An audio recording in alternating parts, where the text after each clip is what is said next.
Hello everyone, this is Kyle at Nursery Gardens, and today I want to show everyone the seeds that we collected from our showcase garden this year.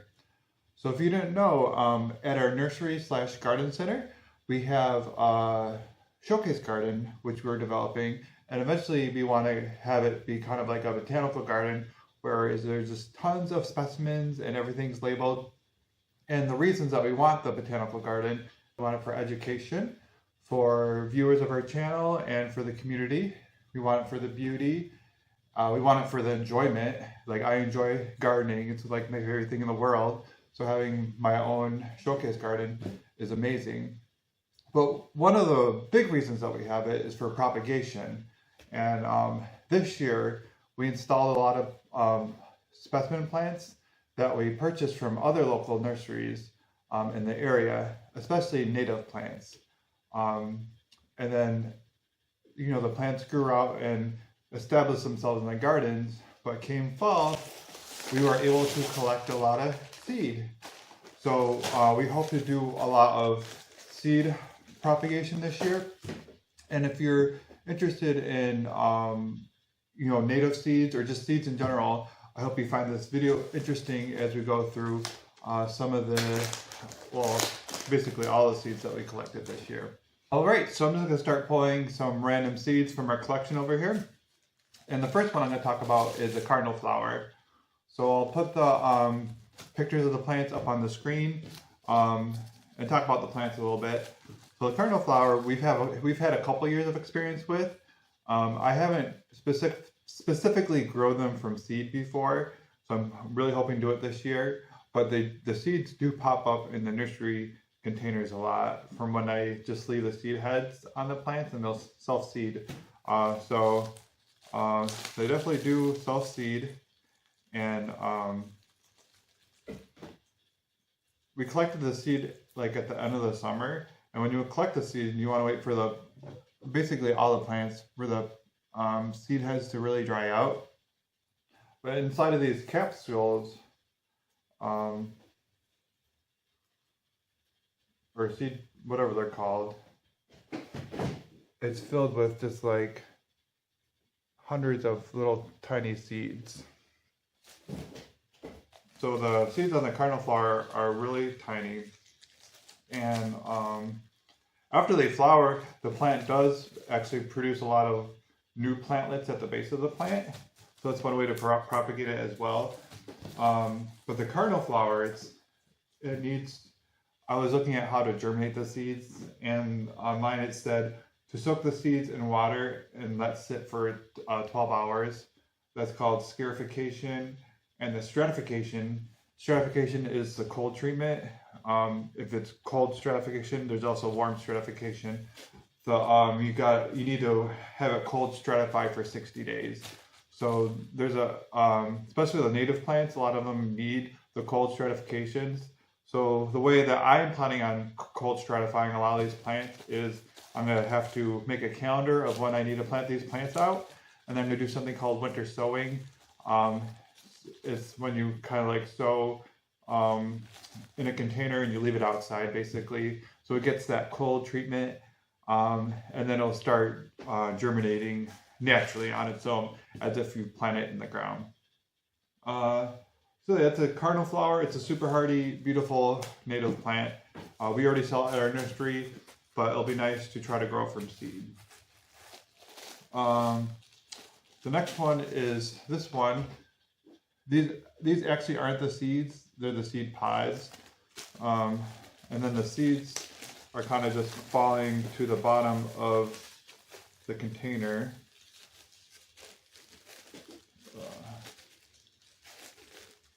Here we go. I don't know how well we can see that, but there's all these little tiny seeds falling to the bottom of the bag. So I'm going to sow those. Let's see what my notes say. Soak in water, let stand for 24 hours. That kind of, I think it helps the seed soak up the water.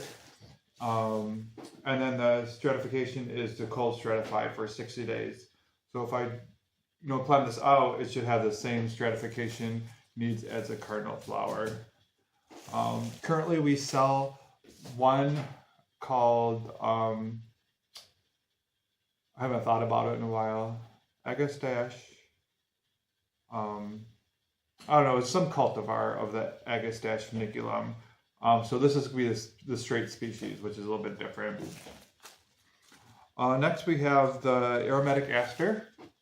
Here's what the seeds look like. A lot of these native seeds have like the little fluffy things on them. And when I sow them, I just leave the fluffy things on them. You know, kind of like a dandelion. Oops. Got like 3 of them attached.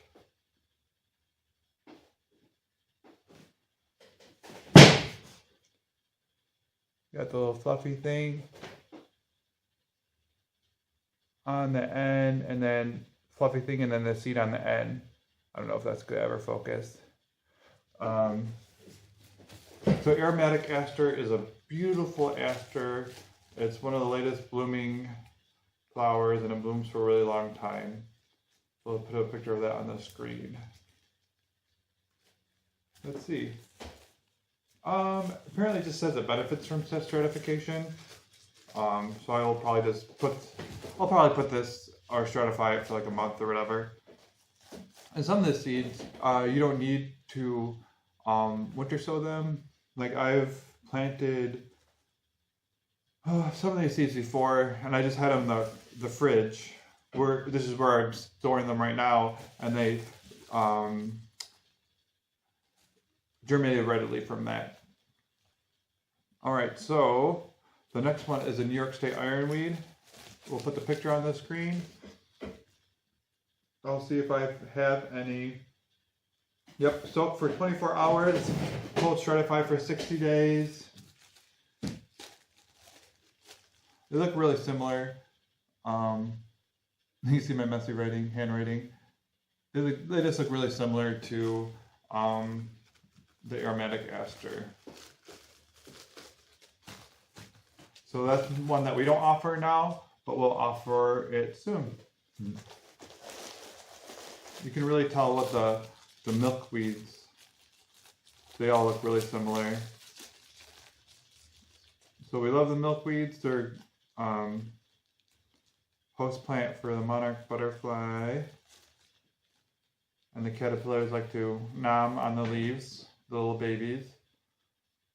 This is what the seed looks like. It has a little blowy thing on it. So this is one of 3 varieties that we have. So I'll just show you this one, and then I'll glaze over the other one when we get to them. So this one is Hello Yellow. Hello Yellow is very similar to the Asclepsias incarnata. It's just a different, the Asclepsias tuberosa. This one's just yellow instead of orange. And I also collected seeds for the orange one. And we also have swamp milkweed, which is Asclepsias incarnata, and that one has a purple flowers. Oh, and we also have the Asclepsias incarnata. So maybe I'll put a picture of all 4 of those on the screen for you. And they're all beautiful. Nice plants for the garden. The Asclepsias incarnata likes to run at the root. So just to warn you about that if you decide to put it in your garden. It's a type of milkweed that you usually see by the side of the road. Alright, so next is a prairie grass that I learned about recently. And we're really interested in exploring some new types of native grasses at the nursery. I don't know if this is necessarily native to the Northeast, but I feel like it's still, planting a grass that's native to the United States is still more beneficial than planting like some sort of grass that's native to Asia. So this one's the little Bluestem.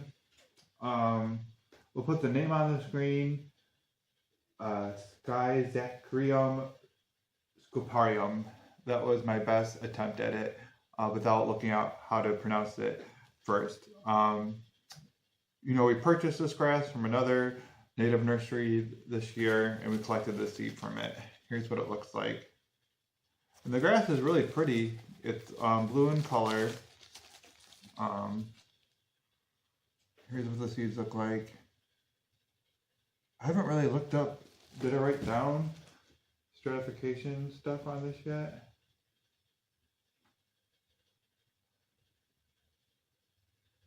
No, I don't see it. I'll have to look that up. I'm going to make a calendar with all. Oh, I did write it down. None required.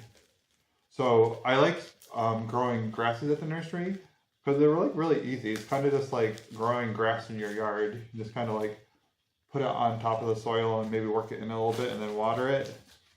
And it's just grass and it grows. So this grass isn't crazy. It just kind of forms a nice mound. It won't like run or anything, I don't believe.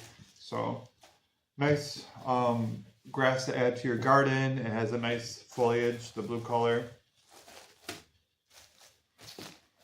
So all these beans looking things must mean it's something that's in like the bean family. So this is the Senna plant, and I believe this one doesn't require any stratification. The Senna Hebecarpa.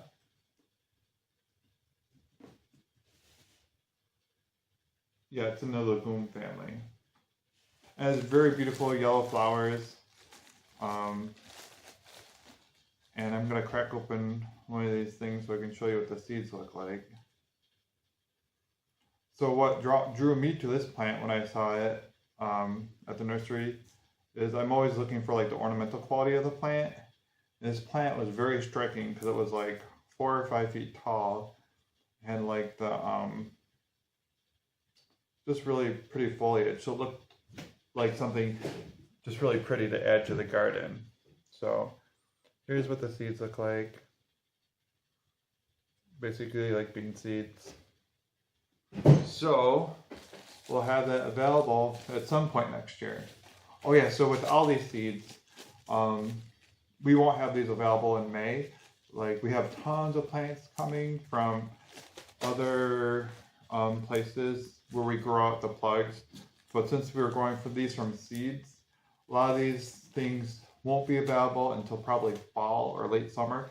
So if you're interested in any of these plants, make sure that you come back to our nursery around then to see if we have them in stock. And then some of them we might not even have till next year, just because, you know, growing from things from seed, you know, it takes a while. This is a New Jersey tea. I'm not gonna really talk about it too much. It's a really cool plant, but I only got 4 seeds off of it because a rabbit keeps on eating it. So, since winters came and the snow has fallen, the rabbits keeps on eating it. So I don't know. I might not ever get seeds off of that plant. This is our Boneset. We will have this available in the spring. Here's some seeds from it. I really didn't even need to collect seeds from it because I propagated so many plants last year from seed. It's a very beautiful native plant. It grows in like, you know, it's adaptable. We just had it growing in a regular garden bed, but usually you see it growing in ditches and stuff. You know, it's loosely related to Pye Weed, so it kind of looks similar. This next one is the Echinacea Purpurea. This is a straight species of the Echinacea. And I just crumpled up a flower head, but not all of this is seed. A lot of it is like just extra parts of the flower. This thing right here is the actual seed. Oops, don't know. I'm using my cell phone, so I don't know like where the camera is on it. So that's the seed. The Echinacea Purpurea actually does this. The straight species of Echinacea Purpurea does not require any sort of stratification. So I could just plant that in a cell tray or something come spring. Some more Echinacea Purpurea. I collected a ton of Helenium autumnale, which is sneezeweed, the native sneezeweed. All these actually are seeds, all these little tiny things, and they actually do not require any sort of pre-treatment as well. So it was a beautiful plant. It was super tall. I have like a bazillion seeds now. You know, and then I'm only going to produce like 40 of these or something next year. A lot of the seeds I kind of sprinkled in our tree line to see if they would grow. Maybe well, actually the birds were eating these, and the birds were eating a lot of the other native plants that we had planted. So I bet in the town of Clyde, where our nursery is, we'll have lots of native plants that weren't there before popping up everywhere. What is this? Oh, this is an orange milkweed. We actually collected this from Jonathan's grandparents' house. They have one growing up front. Oh, we got the Pye Weed. Beautiful plant.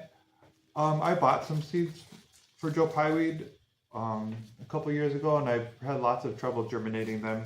So I'm excited to see if the ones that I've collected do better.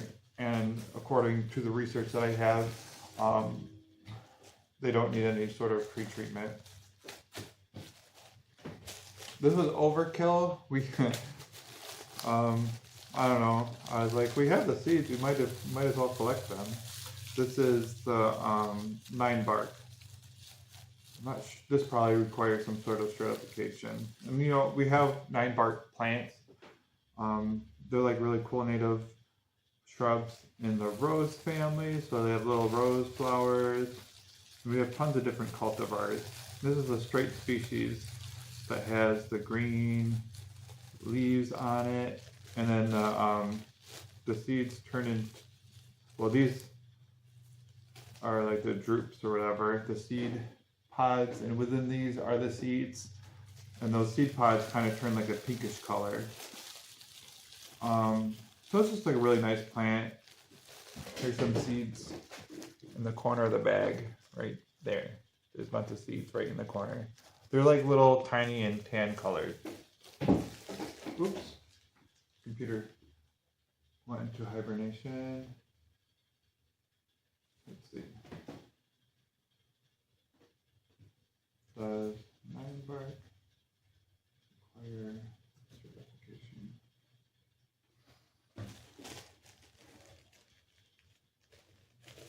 Oh, apparently you don't need to certify these according to the internets. All right, so our next one is actually non-native seed. It's a globe thistle called retro.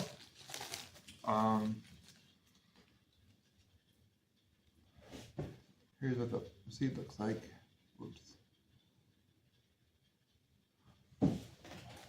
The globe thistle, when it comes up, it kind of looks like a weed, you know, because it's a thistle plant, but then it has a really cool ball flower on it. So, that's a cool plant. We'll definitely have that actually in May. So if you're interested in the globe thistle retro, we will have that available soon.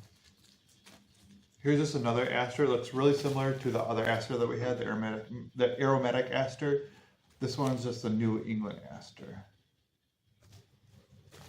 So it has the little tiny seed attached to the fluffy thing. Not really sure what these are called, what those are called.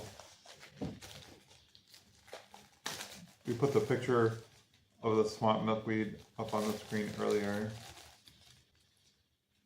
I don't know why I collected seeds from this, because we already have so many swamp milkweed plants. Because I started those from seed a couple years ago, and we just have them left over. And so we'll have those available. It's a super cool milkweed.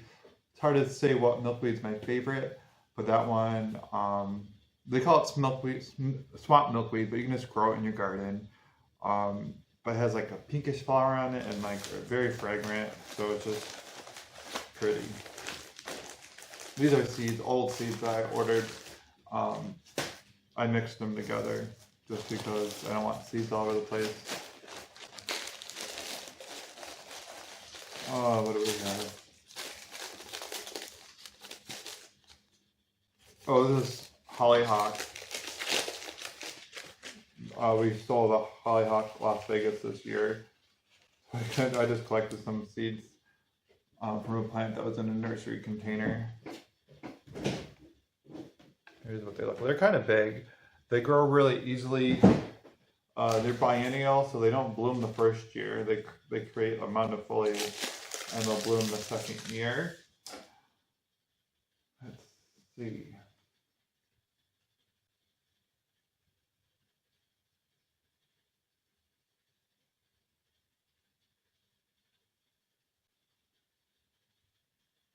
No stratification is required. I also have on my list that 9-bark does require stratification. So that's the one thing about looking stuff up online, or yeah, online mostly, is you find one thing saying one thing and another thing saying another thing. So I find the best way to figure out what actually works is to just do it yourself. So for me, from a nursery perspective, for example, last year I really wanted to grow Boneset, which we just talked about, but I wasn't sure if the seeds would germinate. So I actually sowed seeds and I took cuttings from the plant, and the seeds actually did really well and the cuttings did really well. So I have a lot of those plants. But for a lot of these seeds, I'm going to try sowing them multiple different ways just to make sure I have them. And if I have extra, fine, I can give them away or plant them out or whatever. So, even though some of these say that they don't need stratification, I'll probably just stratify them anyways, just because, to be safe. This is one Rudbeckia called Rudbeckia hortensia. This one is a tall Rudbeckia. Oh, I'm dropping seeds everywhere. A tall Rudbeckia with fluffy flowers.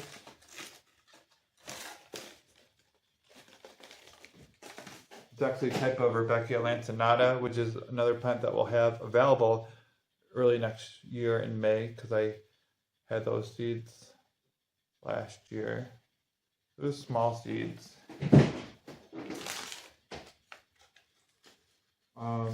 I believe when I looked it up, it said it doesn't require stratification, but I don't know. When I try to grow the regular Rudbeckia lanceolata, I didn't really have a lot of success, and I tried sowing it 3 different times. So I'm throwing those seeds away because I'm not really sure which ones they were, and I don't want to put them back in the bag and mix. You want to make sure that you're not mixing seeds up, because you don't want to have something germinate and sell the wrong thing to a customer.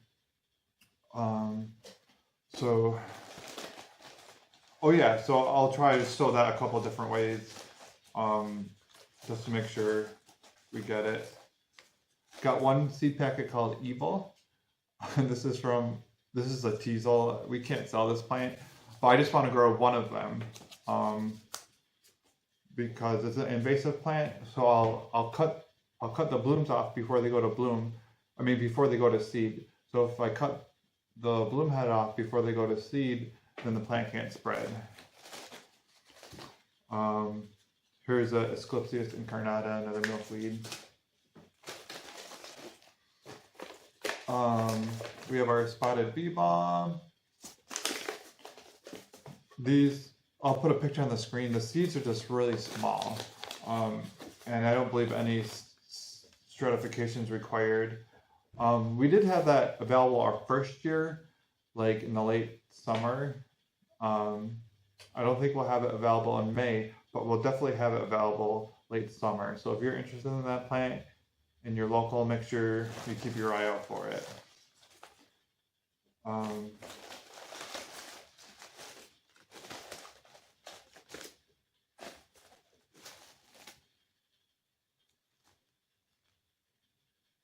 Oh, here's another Rudbeckia. We just talked about Rudbeckias. This one, the seeds look almost the same. This one's called Henry Eilers, and we'll put a picture of the flower on the screen. It's another thing where I'm not really sure. When you type in the name of this plant or whatever, or you try to look it up, there's not really any solid information on it. So I'll just try to sow it a bunch of different ways and see what happens. This is our Lobelia syphilitica. Picture on the screen, it's related to the Cardinal Flower. This one is a different species, but in the same genus. And it's so beautiful. We actually bought this plant not this season, but the season before from another nursery, and I was like, ugh, I don't even want this plant, because I didn't think it looked really cool in the nursery container, but once we planted it in the ground, and I saw how long it bloomed or whatever, and then the plants always act differently once you plant them in the ground. So this year when it came up, it was just like covered with flowers, and it was blooming for the longest time. It was just really beautiful. I grew a lot of seedlings from those this year, and they're doing really good. So, you know, I'm overwintering them. So as long as they overwinter well, I will have them available in May. And it's a super cool plant. Just going through some of these other seeds. They're actually seeds that I collected last year, and a lot of them, they're all just repeats. Well, we collected this from our yard. This is a castor bean plant. We'll try to grow this year. We don't have a greenhouse, and that's a tropical type plant, so that makes it a little bit hard for us. So we can grow this stuff, but you know, we probably won't have it available till like June, and that's usually past when most people are looking for that type of thing. But you know, I might just start some just to see what happens. Alright, so I'm not exactly sure how many different varieties I just showed you. I just counted the seed packs that we have over here, and I counted 24 different varieties. Some of these plants that we already have, but the vast majority of them we don't have. So, you know, growing these plants in our showcase garden and then collecting the seeds is a really good way for us to offer new plants. There's 24 different varieties of plants that we can offer, and it's not going to be like instant gratification. It's going to take us like a year or 2 years to produce some of these plants, but we'll have them available. So that's pretty cool. It's basically, so like in the spring, we do different orders from different perennial places. Our biggest order usually is from Walter's Gardens, and that one we usually have like 25 to 30 different varieties of perennials that we add on.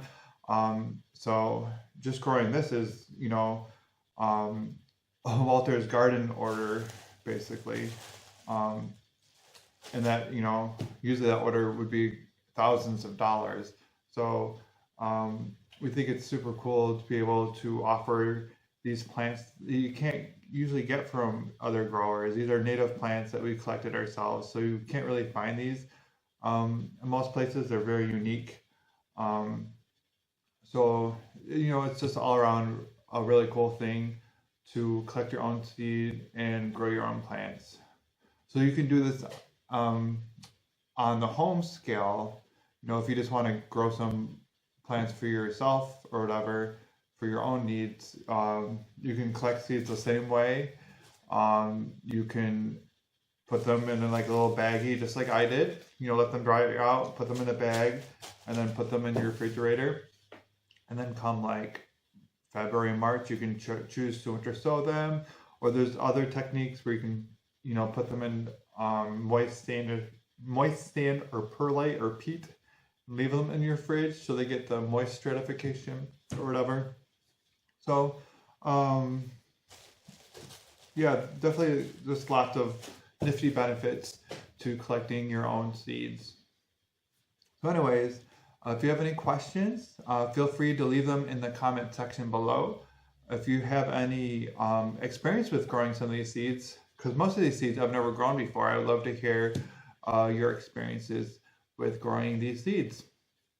Anyways, thank you for watching the video. If you liked it, make sure that you like it and subscribe to our channel if you haven't already. Have a good day. Thank you.